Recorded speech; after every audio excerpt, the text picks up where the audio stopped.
Hi, this is Max Drake talking about macros and macro tools. This is one that I've tried as well, which is Automation Workshop.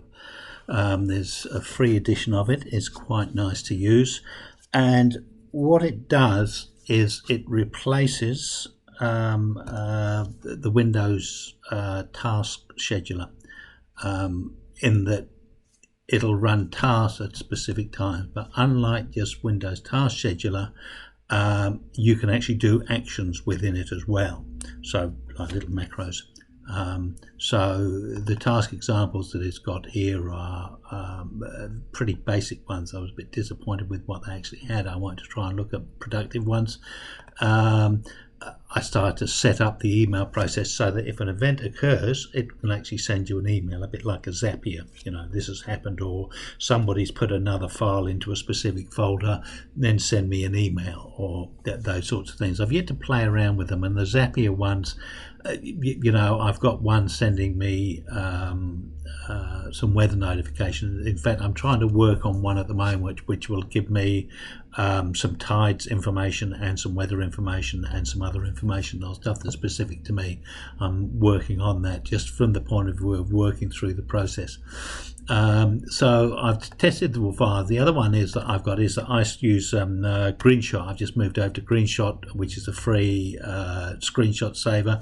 The great thing with this, it saves me an awful lot of time, is that I've got a hotkey for it, which is just Control-Shift-1, and I just grab a bit of something, and it automatically in my setup here, what do I do with the capture? I actually capture, and the destination, I just say save directly and open in the image editor so that I can do something. I could send it to all these other little weird things I don't want to really, and then I can put it into a folder where I can actually access it quickly. Now I use a lot of screenshots because with my blogs, so I can actually do details here, and I can give numbers on the things and speech bubbles, etc., and then I can just save it, and I know it's gone to that directory. So I've got two directories set up. One of them is called screenshots, so those where the screenshots go to, and then I've got screenshots one day later, just in case I've buggered up something and I need to go and find one of those screenshots again. So it's got it for one day later. So what I do is on the day I'm actually capturing the screenshots, and I've written a macro here which moves all the old screenshots, moves the screenshots at the end of the day when I log off. So if I go through here, I've got a trigger when the user logs in. Oh, sorry, this is first thing in the morning. When I log in, it transfers all whatever the screenshots are taken the day before and moves them across into the screenshots one day later. And then what it will actually do is it moves anything. So I think it just copies any files, JPEGs, because they're all JPEGs, across to the next folder across. So that's fantastic. And then I have another one which just says at the end of the day, the trigger here is when I log off, anything in the day old screenshots, just delete them. So it's just a method of actually starting to look at file management as far as looking at backups and stuff like that. Now again, as I said, this is similar to Task Manager, apart from it does two things. One, it actually, if I just go into here and look at one of these, the actions, you've got a whole lot of actions. You can run processes, you can actually send emails, there's a whole lot of file and folder manipulation that you can actually do. Compression, you can either zip up or unzip files. Dialog boxes you can send up to start giving yourself messages, or else you can send yourself an email if you're in a remote sort of location. You can play some sounds. There's a few wait commands in there. Well, I suppose they're like pause. You can do some printing stuff, and there's some registry stuff. I think I'm a bit nervous with that, and there's some good logic stuff. So there's some ifs and whens and loops and stuffs and things. I haven't played with those yet, and there's some workshop ones that I'm not too sure what these are. I enable tasks, disable tasks and stuff. So actually that's quite good to actually say that you only want certain tasks to happen on certain days of the week rather than just daily. So they're the tasks, and then it actually allows you that if there's an error, it can either send you a message but onto that. You can actually do an error in a message. If that doesn't work, you can actually add a dialog box and say, you know, with a bit of logic, you can say if this doesn't occur or something's broken, then do this, pop up a dialog box. So that's one way of doing it. You can have an on error, you can do something, or you can do another event. I've yet to actually study those. I was only playing with the emails, or send an email on success. They're good to have actually if you're doing something on a daily task, to actually test it out and have them on for a few days just to see that it's actually doing what it's meant to be doing. So that's quite handy as well. So those were files and actions, and as I said, those were the first ones as well. The other ones that you can actually do is you can go into your task and you can disable your task, so it won't be active, or you can enable it. And most of mine are enabled at this point. The other one that I've been doing, again, you've got basic ones which are just open a program, and then if you want to cut and paste information into them, you can do that sort of stuff. I've yet to really start exploring those ones as productivity. Notification processes, I've got one. I just talk about this, then I'll go into the login one because it's a little bit more. I'll enable that one. So this one here is a task one, and again, it's what I quite like about this. The trigger is, it's just really at the end of the day just to remind me to pack up and go home. Otherwise, you know, I just find that I just work and I suddenly forgotten what time it is. I'm so absorbed into something. The actions in this one here, I've got two things that you can do now. You can, if I just go in and edit that, you can test the action, test the sound. So you do okay then for that. If you actually do a message first, if I just go and do this message here and just do a test, it's a pop-up box, and it's only when I click OK that it'll then step through that action and go on to the next one. So a lot of the times, and this is what I want to come back to, you've got to make sure that your play system sound comes first so that you know it's coming up, and because if you're working on something else, you may interrupt it so that it actually just drops straight down onto your taskbar as active, and so you don't notice it. So that's why the sound's quite handy first of all. The show messages, if I just go back to doing that again, it actually has variables in here that you can actually do. One variable here, I've got a read from file, and this one here is file content, and there you see the read from file, and it's going in and doing this one here, automated test. The other one that it's got is a date, which can go through there, and it's got the time, which is a really good reminder. So what that does is every time the pop-up box comes up, it tells you what the time is, which is really handy. So you don't really need the date one. We can actually take that out, delete, and just go test, and it says the time is. And then when you're testing in this environment, it just says that the file content that you go into exists. You can actually write something in here, time to go, and I'll actually just put a space in that one there. So we'll go OK to there, and we just go OK to there. Now if we just run that, we get the sound, and then it'll come up with a pop-up box. And this part in the middle is what I've actually got in a file. So one of the ones I used to have years ago was a quote of the day one, and I'd love to go and see if I can somehow get that. So this is just the file, so it's just going and looking at this text file, and it's just whatever you want to do. I'm going to walk the dag rather than the dog. Okay, and then we'll walk the dog as well. So that's what we've done there. So if we, go back to that one there, and do the test notification and run, and that should come out correct. So there, we got the dog right. There we go, and then time to go home. So you can actually write something in there, or I'm still thinking about trying to do something in this text file. I haven't been able to solve that one yet, but it's the process that I can think about. The other one that I've done is a login. Now this, I've done a couple of other videos showing different ways of logging in to one of my WordPress websites. On this one here, again, it doesn't really have that many actions. Like, it hasn't got the keystroke and the mouse to go onto the internet and go and do those sorts of things. This is more of a scheduler with some extra actions to do with file management and just basically working around on computer and telling you via email and notifications that certain events have actually occurred. But the nice thing about it is that the way that it gets through that is that it uses scripts. So if we just go into here and look at this one here, I don't have a trigger on this because basically I'll run it when I need to run it. So this will say go and open this file. Go and open this website because I want to go and do some work or blogs or things or something on it. So the action is execute script. Now if we just go into that one, you can actually write a J script or a VB script, Visual Basic script, or PowerShell or Batch. Now I don't know what JScript is, but VB, PowerShell and Batch are all Windows or Microsoft ones. I wouldn't be surprised if JScript was as well. So you can run the PowerShells. Now I did think PowerShell and Batch were the same ones, but they're not. So this one is actually just going in and we've just selected a file, read from file, and we've given it a file.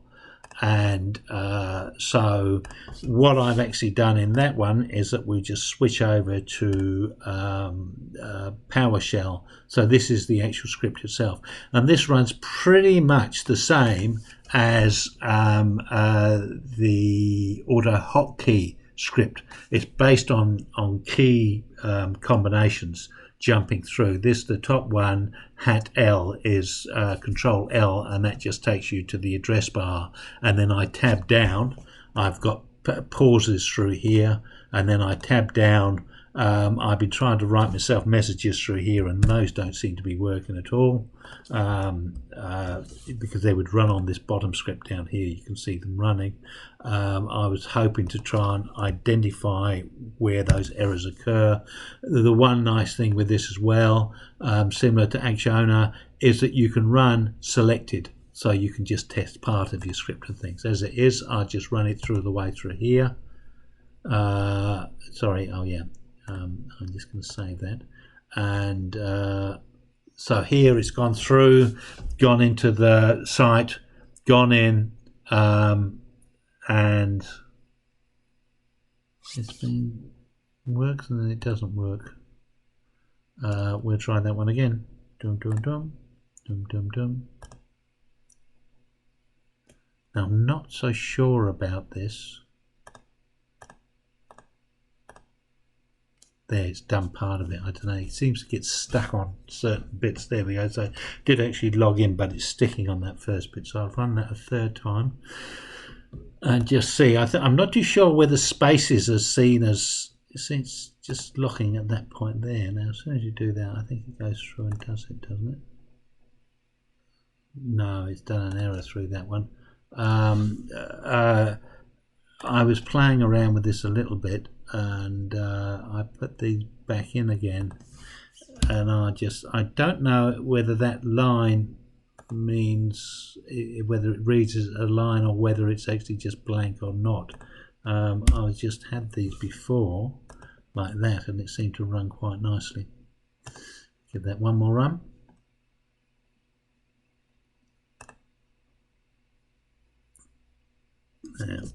Sort of partially running anyway.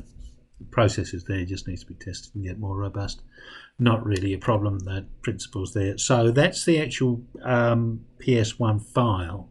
So that is just a file that we've got saved on the computer somewhere, and so what it means is that I can actually run that on a scheduled time or just run it as a single event.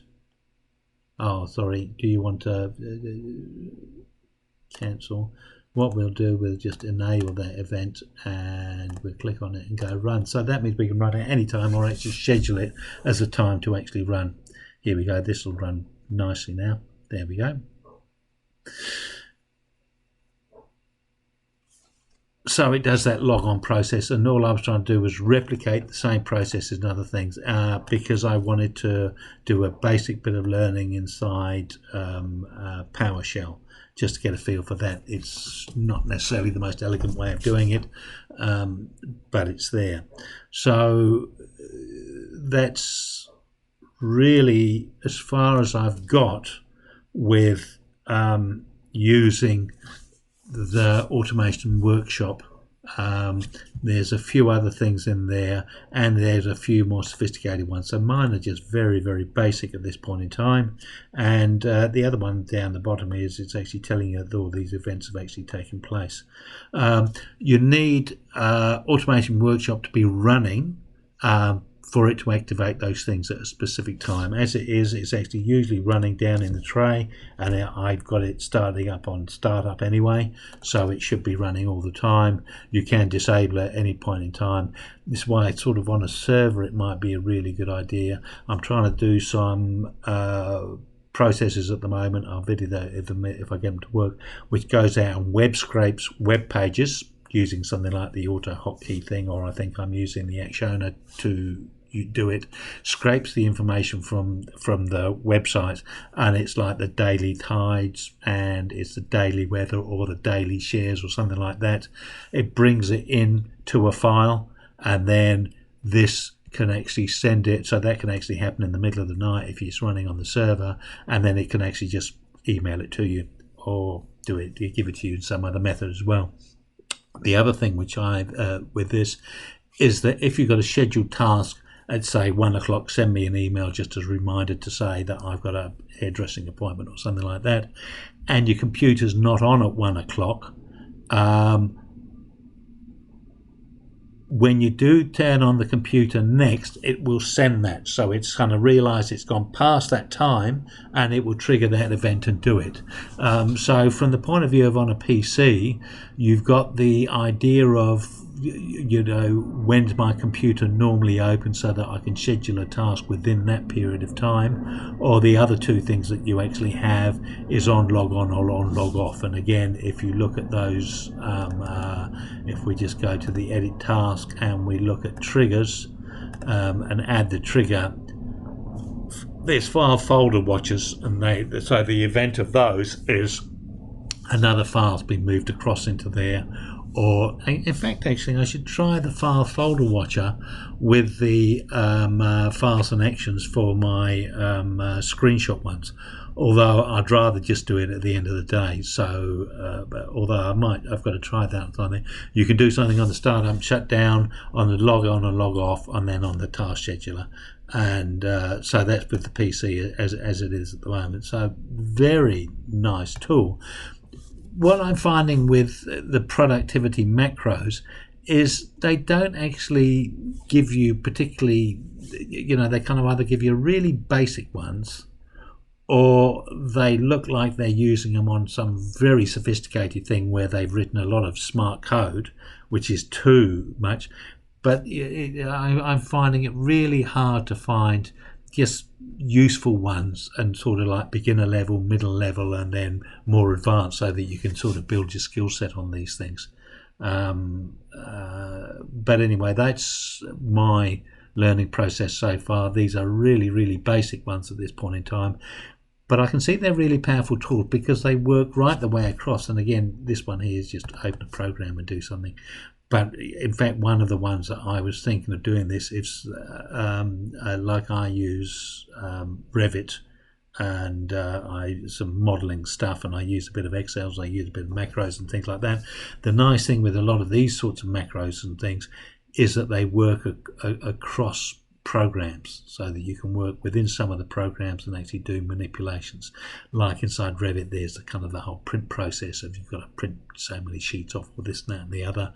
Is there a way of actually collecting that information, storing it somewhere, and then just suddenly saying throw through and take all of those names and do it, etc., etc. Within Revit, there's a few of those things already, and then there's programs like Dynamo that are sort of quite specific and fiddly. But I'm just wondering whether these sorts of things can enhance it, like you know, the nice thing is you can kind of come in, and when you log on, you know, you can open up all of the good web pages that you actually normally want to browse through, you know, the Daily News, the BBC, there's this and that, the other, the shares, them. So you end up with a desktop environment set up for one.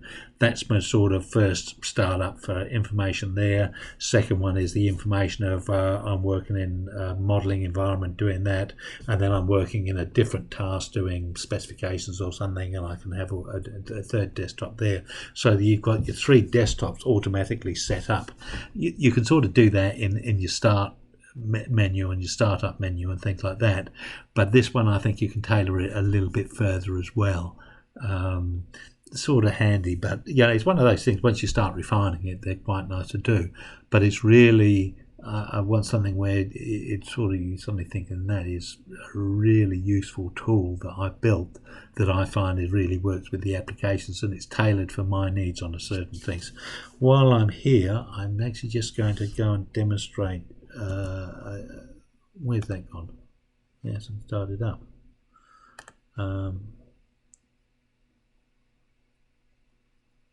Last.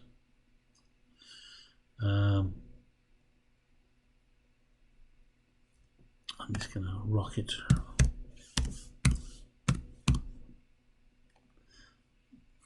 into, oh, there he is.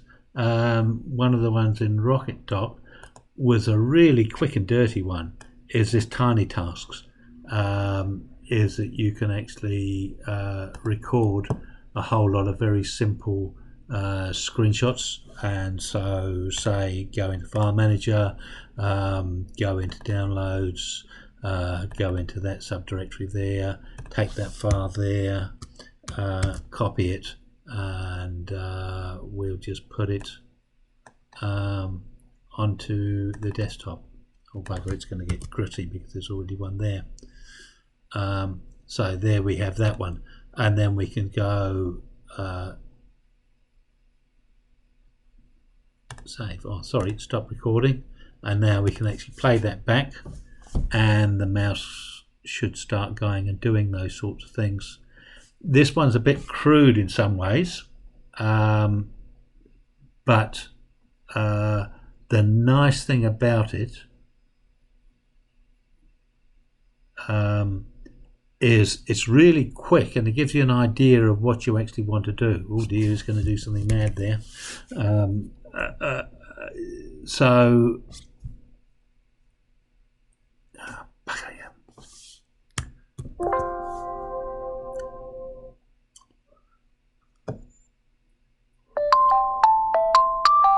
and there goes one of those. Okay. Anyway, that's all for now. That one, the thing with that I actually find quite useful is it gives you the process. So when you actually come to do it in something like Actioner, you sort of know which steps you actually have to take to do the stuff. This one's a little bit wild and in between. The nice thing though, at the end of the day, you can actually turn it into an executable file. So if all you're doing is some very crude keystrokes. The other thing is, on some of the programs, when you open your windows, the next thing that you can do is actually make sure that they're maximized, so you know that all the time they're going to be full screen. One of the problems with some of the executable files though is that you may have a screen size of a specific size. Somebody else who's running that executable may have a different screen size, so the actual reference points that the actual mouse is moving to may not be the same, so just be aware of that anyway. So that one wasn't a very good quick demonstration, but it's always a good learning curve. Anyway, I hope they're of interest to you.